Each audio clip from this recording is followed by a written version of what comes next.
इस बीच यूक्रेन के राष्ट्रपति जेलेंस्की ने आरोप लगाया कि पुतिन ज़ापोरिज्जिया परमाणु प्लांट को तबाह करने की धमकी देकर पश्चिमी देशों को ब्लैकमेल कर रहे हैं ताकि रूस पर लगी पाबंदियों को हटाया जा सके। दक्षिणी यूक्रेन में मौजूद इस न्यूक्लियर प्लांट पर रूस ने यूक्रेन पर हमले के 7वें दिन ही कब्जा कर लिया था और तब से यह परमाणु प्लांट रूस के कब्जे में है। हालांकि यूक्रेन की सेना ज़ापोरिज्जिया परमाणु प्लांट को जीतने में जुटी है, लेकिन महीनों तक जंग लड़ने के बाद भी जेलेंस्की की सेना पुतिन की फौज को वहां से खदेड़ नहीं सकी। इस बीच 11 अगस्त को परमाणु प्लांट के दफ्तर और फायर स्टेशन पर रॉकेट से 10 हमले हुए थे। इसके बाद दोनों देशों ने एक दूसरे पर प्लांट पर हमले का आरोप लगाया, लेकिन परमाणु प्लांट के पास हुए इन हमलों ने पूरी दुनिया के माथे पर चिंता की लकीरें खींच दी, क्योंकि अगर ज़ापोरिज्जिया परमाणु प्लांट को नुकसान पहुंचा तो नतीजा विनाशकारी होगा।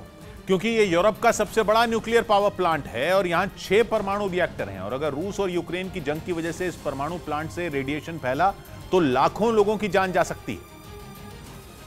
हालांकि रूस का दावा है कि उसकी सेना ज़ापोरिज्जिया परमाणु प्लांट की सुरक्षा में तैनात है, लेकिन यूक्रेन के राष्ट्रपति जेलेंस्की का आरोप है कि रूस परमाणु प्लांट को सुरक्षा देने की आड़ में पूरी दुनिया को धमकाने और अपनी शर्तें मनवाने के लिए ब्लैकमेल कर रहा है। І по країнам Європейського Союзу, і по Туреччині, і по Грузії, по країнам з більш यूक्रेन का यह भी आरोप है कि ज़ापोरिज्जिया प्लांट सुरक्षित हाथों में नहीं है और वहां रूस की वजह से कभी भी परमाणु त्रासदी हो सकती है, जिससे निपटने के लिए उसने तैयारियां शुरू कर दी हैं ताकि न्यूक्लियर प्लांट से रेडिएशन फैलने पर उससे निपटा जा सके।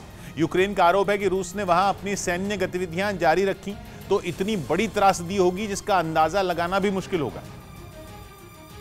और इसी वजह से जेलेंस्की ने पूरी दुनिया से साथ आने, पश्चिमी देशों से रूस पर और कड़े प्रतिबंध लगाने और रूस के परमाणु ब्लैकमेल के आगे नहीं झुकने की अपील की, ताकि किसी भी सूरत में ज़ापोरिज्जिया परमाणु प्लांट को पुतिन के चंगुल से निकाला जा सके। на такому рівні між нашими державами не було.